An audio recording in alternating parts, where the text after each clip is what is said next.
everybody, this is comedian Rich Jones and you're watching The Rich World. And I know this has been long awaited and I'm gonna finally do it. I used to be able to recite the entire history of the WWF Heavyweight Championship from like the beginning to end, but there's been so many changes and new belts and stuff, it's hard for me to do.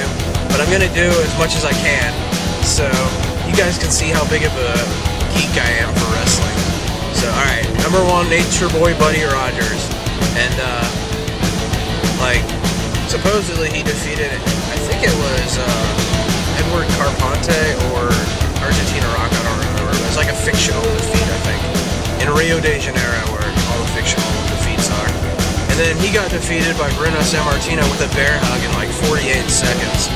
Bruno held it forever. And then he got defeated by Ivan Koloff at Madison Square Garden of all places, which was like taboo for him to just lose the title, you know. And then he lost it a couple months later to Pedro Morales. Pedro Morales won it when he got his shoulder up in one of those back bridges or whatever. And then Pedro Morales lost it to Stan the Man Stasiak, who was really just a transitional champion because they wanted to put the belt back on Bruno. And then Bruno Sammartino won it like a week or so later. Whatever, and then Bruno held it forever, and then finally Bruno lost it to Superstar Billy Graham, who put his feet on the ropes to win the title. And Superstar held it for a little while, and then he lost it to Bob Backlund, which a lot of people thought was a big mistake, but it was like a handshake agreement between Bob Backlund and Vince McMahon Sr. That's how he got the title, or whatever. And then Bob Backlund, there was a few times he lost it, but they won't acknowledge it. Like, he lost to Antonio Inoki in Japan, and then he won it back like a week later, but they never acknowledged that. And then Greg Valentine was awarded the title by mistake, and they fought over it. Backlund got the title, whatever. Finally, Bob Backlund, they wanted him to turn heel from what I heard, but he didn't want to because he didn't want his kids to go to school and like think that, oh, my daddy's a bad guy, or whatever. So he wouldn't turn heel, so they took the title off him and put it on the Iron Sheik. And the Iron Sheik was actually offered so much money to take the belt and go to Vern Gagne's AWA and defect, because Vern Gagne hated Vince McMahon and didn't want the WWF to put him out of business. But Iron Sheik wouldn't do it. And then Iron Sheik lost the title a month later to Hulk Hogan. And then Hulk Hogan held the title for a while, and then he ended up, the $1 Million Man wanted to buy the belt, but Hulk Hogan wouldn't sell it to him. He's like, no way, brother.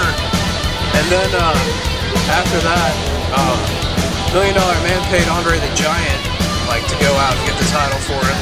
And they had a referee who was actually a twin brother of another referee fix the match.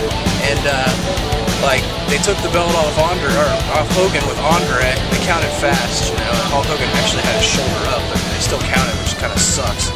And then after that, Hulk Hogan didn't have the belt anymore, and Andre the Giant just relinquished it to the $1 Million Man, and he held it for like a week. And then finally, Jack Tunney, who was the president of the WWF, said, no way, that can't happen. So they took it off of him and had a tournament, which Macho Man Randy Savage won by defeating the $1 Million Man, because Hulk Hogan came out with a chair and hit the $1 Million Man in the back to get revenge. Like, oh yeah, brother. And so Macho Man held, they were the Mega Powers, they were awesome. And they fought the Mega Bucks for a little while. That was Andre the Giant and Hulk Hogan. And then a year later, I guess, Macho Man thought Hulk Hogan was trying to move in on Miss Elizabeth, and then they feuded, and Hulk Hogan beat him. Yeah, and then Miss Elizabeth managed Hulk Hogan for a little while because, yeah, she didn't want to be with Macho Man because he didn't think too highly of her or whatever. So he was with Scary Sherry for a little while, and that didn't work out. And then Hulk Hogan held the belt for a year, and then he lost it at Skydome in Toronto, Canada, to the Ultimate Warrior.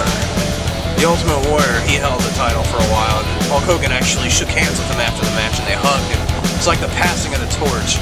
But then, at the Royal Rumble the next year, Macho Man wanted the belt back, got mad, and he hit the Ultimate Warrior over the head with a scepter, and Sergeant Slaughter got the belt.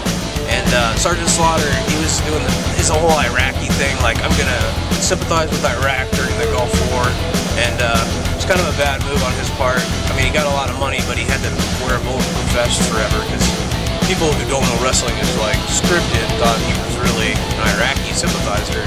yeah, that wasn't fun. And after that, then Sergeant Slaughter lost at WrestleMania 7 to Hulk Hogan, who got the belt back. He did it for America.